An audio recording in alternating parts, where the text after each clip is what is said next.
Hey you, I'm Casual and this is Guns Up Mobile. Today's question is, Colonel, is it any good? Uh, Colonel right here is this big bad boy in the seasonal crate. He's got his spiffy little monocle and his absolutely killer mustache, and you can still get him for nine more days, 9.5 more days.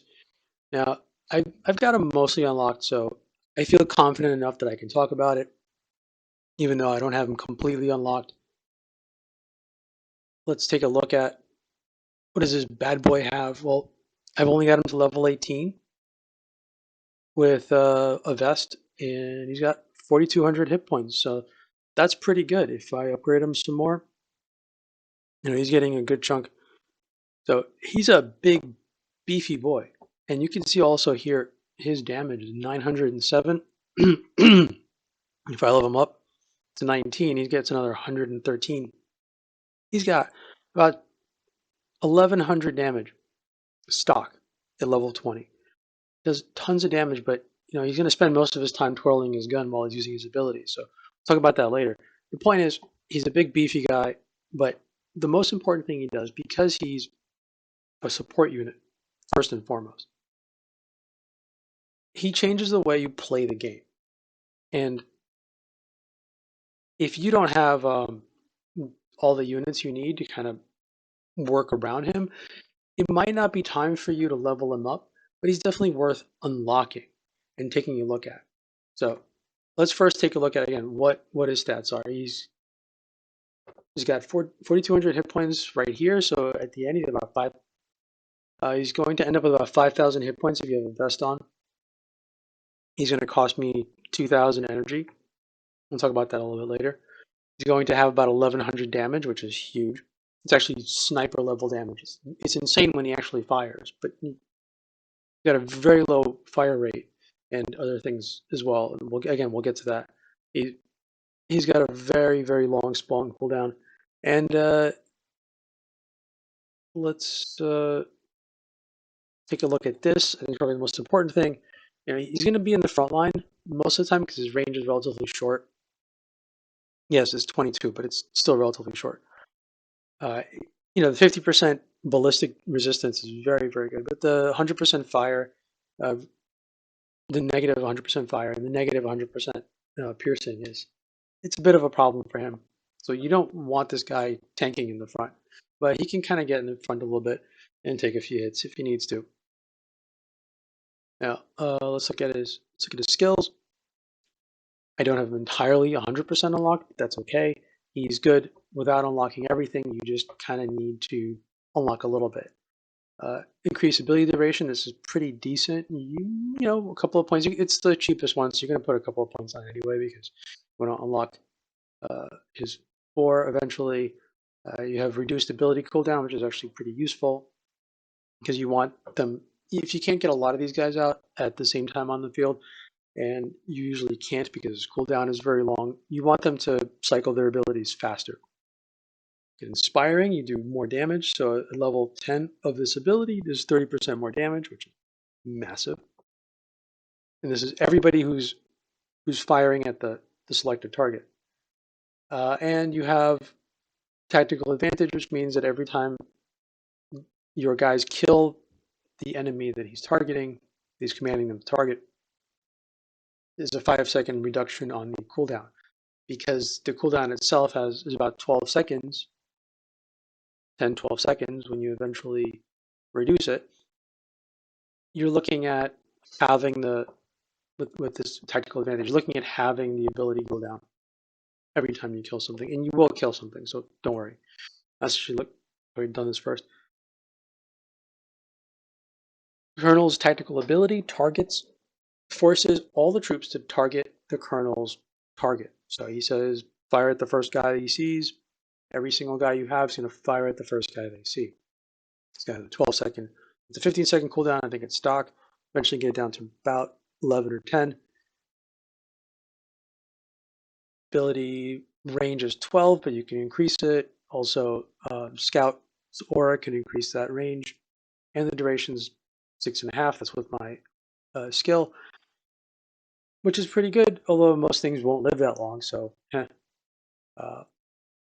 Mastery 1. is a 50 energy cost reduction, which is great.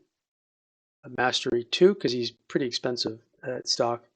Uh, for me, I have energy cost of 102. That's without any discount. I think he starts off at something around 300, but you have a 50 energy cost reduction here, plus the squad reduction cost. So he's going to end up being less. You don't really need a lot of these guys. We'll talk about that later.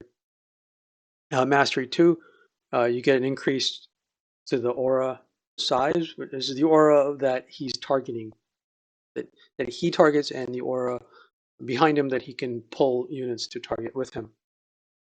And the third mastery here is, I'll show you right there, third mastery here is marked targets are also vulnerable, which means a 25% damage increase. That means 30% damage increase from his ability and another 25% damage increase from vulnerability. So we're talking a huge damage increase if if you have this third mastery, which I don't, and I've already unlocked so much. I still need 3 more upgrades to get that mastery. It's a lot, but you don't need it right away, and you don't need to level him entirely to get him to be useful. Coffee helps if you have them on defense. Just get more of them out, more of them using their ability. Especially if some of them die, you just want them to just keep coming out and using the target on the front line. Put a vest on him is great. Vest will increase his hit points, and just the longer he stays out there, the more chances he has to use his ability, obviously. And the longer the more survivability he has, the more chances he actually has of using his ability before some random damage takes him out. Okay. Yeah, well, good. So I'm going to show you. This is a setup that I have right now for my base, just for showing you off the Colonel. I've got Trailblazers in the front. They use shotguns, and you might have seen a similar setup. You have a whole front-loaded setup where you've got a whole bunch of guys. They're sitting in the front. You've got a Colonel, and you have all these shotgun units, or maybe you have commandos. They're all sitting in the front. They're all having a great time right up there. And as soon as you walk into it, within range of the Colonel, they're all going to start firing. So I'm going to show you what this looks like if I test my base.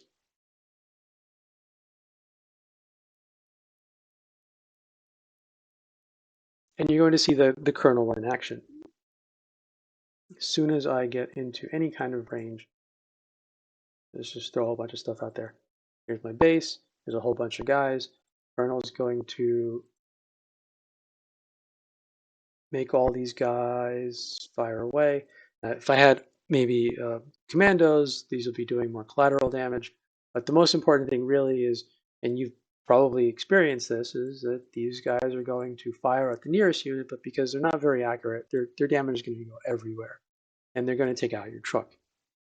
So that's essentially what's so good about the Colonel is he can make these guys you have on defense fire. And it's the only chance you have of, because it's defense mode, you can't use command abilities, you don't get to focus fire on your enemies. And that's what he gives you. Essentially, he gives you focus fire in defense. On offense, it's a slightly different can of worms, and I'll show you in Prison Break, because Prison Break is where you're probably familiar with pulling him out of these tents. You're like, what is this guy? I'm going to get a Colonel. He comes out, he helps you out, doesn't help you out, whatnot. So my squad is going to come out. I don't have a Colonel in my squad, but at level 20, he's going to present himself very shortly. In fact, there he is right there. And you can see my squad has bounty hunters in the front, has DPS in the back. And what you want with any setup is you want your tanks in the front. First, this Merc's going to come out here. You want your tanks in the front, you want your DPS in the back, and you want your support either in the back or somewhere in the middle. And right now, everything seems perfectly normal. He's got every time a colonel comes into range of something, you're going to fire at that. You're going to stop, and they're going to shoot. They're going to stop, and whenever he feels like he needs to shoot at something, they're going to shoot. Okay. Now, what you're going to see right here is one of the issues with the colonel, and something you have to be very concerned about. You see my bounty hunter; he's hanging out right back here. What you want is you want your bounty hunter, and here's another bounty hunter right there. You want the bounty hunter to come up in the front and tank whatever damage this MG is shooting out. But they're not. They're back here, and this colonel has commanded them. Now they're going to be firing at I don't know, at something. So they're basically standing there, and now they're trying desperately to get back into the front. And the colonel's going to make them all stop and fire again. And here's one bounty hunter. Here's another bounty hunter. He's in the right place. But that's kind of what you can expect. You can expect, especially because all these tanking units, they slow reload time, and a lot of them fire very slowly. They'll spend a lot of time kind of hanging out in the back, especially these riots. They're going to be in the back. They're going to be forced to shoot, and they're going to have to reload, and they have to stop and reload before they can shoot again. And it will be a recurring theme. Your riot, which you want in the front, will constantly end up being in your back. And the same thing with a lot of other tanks.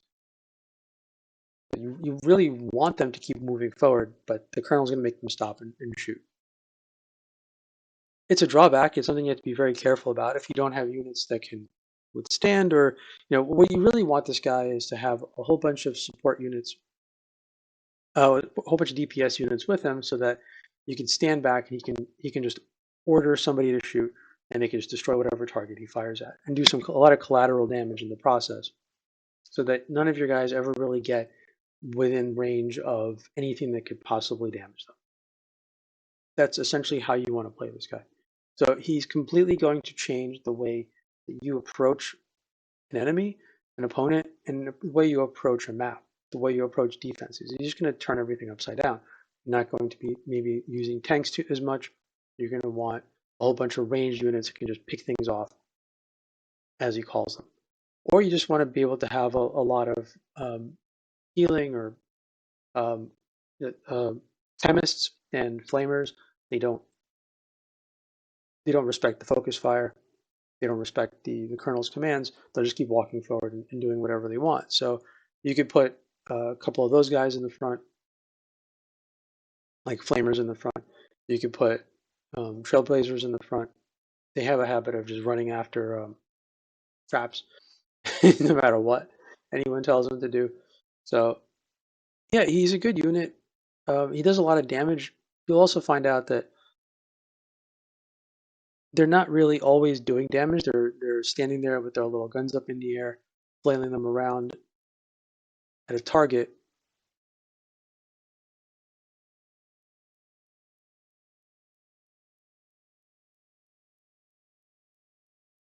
Or if you have some enemies that are coming out at you that have a whole bunch of trash mobs in front, he's going to have them focus on the closest thing most of the time. So, um, a mad scientist going to throw some zombies out. They're going to focus fire the zombies. You don't want them wasting it on there, but that's what they're going to do. So be careful with that, and also understand that if you expect people to come at you with kernels, throw something out there that's going to stop them. So bounty hunters on defense, and kernels are going to focus fire each and every single bounty hunter, and it's frustrating because they're just going to stand there, they're going to stop, and they're just going to fire at every single guy, especially if you have a whole bunch of them. If you have a whole bunch of kernels, they're just going to stand there and fire at every single one of them, not taking them out, and get stalled by this, well, appropriately named stall base. But other than that, on defense, let's put in something else. Let's put in, where are my MGs at? Because I can. A lot of people have right now using commandos. That's that's one of the best things that you can use with the Colonels, Commandos, Rocketeers are great. Anything that does a whole bunch of collateral damage is fantastic with Colonels because if using something like snipers, the snipers will all focus fire on one of these bounty hunters, and they won't even kill him because he's got that. Look at them. They're destroying this truck, even though the truck isn't their target. They're absolutely wrecking this truck because they're doing a lot of collateral spread damage, and it's going everywhere. It's hitting the back units, it's hitting the front units, it's hitting the truck. That is the strength of the Colonel, is making your guys fire. Because like, when I had a when I got my engineers back here, I had trailblazers over here. Their range is very short. Their range is 12 units, 14 units. That's going to come up to about here somewhere. Whereas the Colonel, he's got range all the way to the edge of the map. So if you didn't have a Colonel there, the enemy units will come right up to you. In fact, if they have Rocketeers, if they have, any kind of long range units, if they have Commandos, they're going to take your guys out before your guys even fire back. Whereas if you have a Colonel, and especially if you have like a tent right there, quick, right in the front, if you have a Colonel, just walk out here a little bit past the front line. You can get all these guys. Yeah, most of these guys, maybe not these back guys here, but you can get all these guys here to fire off. And that's the most important thing. That's what makes them really, really useful. You can get guys to fire beyond their fire range. And you don't need them to be level 20. And you don't need all of his abilities, although the second mastery is really, really useful, especially with a scout nearby who also has a mastery that increases the range. You want them to target your enemies as far away as they possibly can. Because that's what your enemies are going to do. They're a human player. They're going to come into your base. They're going to focus fire, whatever lines you have, and they're going to do it outside of the range of your guy's ability to do anything about it. So it's the one tool you have essentially of leveling the playing field with your opponent is a Colonel who can come out there, get in range of the enemy line, and just essentially call a focus fire, call a target, and have all of your guys just suddenly start firing. Even if they don't take out the target, they're going to do so much collateral damage. They might damage the truck. They might take out some units in the back line because they're going to target the big riot in the front, but behind the riot there's a whole bunch of squishy guys, and they're going to just completely taken out by all this collateral damage. Truck gets taken out. If you have Rocketeers, they're so inaccurate, their fire is going to go everywhere. Bombardiers, they're so inaccurate, their fire is going to go everywhere. Shotgun units, like bounty hunters, like engineers, like trailblazers, their fire is going to go everywhere. So really, really good at just spreading the damage around, especially if it's good high damage, like MGs or Commandos or Rocketeers. You're going to spread that damage around. You're going to hit everything in sight. And maybe you don't take him out on the first volley. The next Colonel is going to come by. He's going to take him out on the second volley. And that's pretty much it. They're a good unit to have. They got a really long spawn. Not even that long, my goodness. But a pretty long spawn time, and you can reduce that by giving them coffee. Do you want to give them volunteer badges? Sure, that's fine. The most important thing is just get them out there, get them to target the enemy. You can have them in front here, so you can get the volley off early on. You can put them in your outpost so that they're not taking up spots here in your fortifications. Lots of versatility in that. They give you a button to press essentially against your opponents on defense. You don't have otherwise. On offense, yeah, they're pretty good. If you've ever had one of those daily tasks that says, "Hey, finish this level finish a raid without using focus fire," bring some Colonels. they're going to be very, very useful. They're going to give you the focus fire. You're not going to give you every focus fire, but they'll at least let you use all your other abilities to compensate for the fact that you're not allowed to use focus fire, and that they're using it to take out a whole bunch of enemy units in the front line. And you can use you can use your new rockets and your flame waves to take out the AA guns and the the mortars and the tens. Colonels, yeah, good investment, good unit to have. Very good late game unit. You know, late game when you're see command center 10 and you're at the last stages where you're earning the most amount of points you possibly can for Alliance War battle. You only get so many Alliance War battles per day. So the only thing you really can do in terms of earning points is winning on defense. And colonels are very, very good at it. They're not in every base I go up against, but in quite a number of bases, they're very, very useful, and they give you an option to build your defense around that. You know, it's hard to counter. It's really hard to counter a base full of Rocketeers. They walk in range, they get targeted by the colonel onto something you have, and they blow up.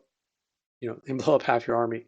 So something to think about, something to use. Colonels, get them, enjoy them, build around them. If you have the units you need, super cool, super fun guy to have. All right, bye.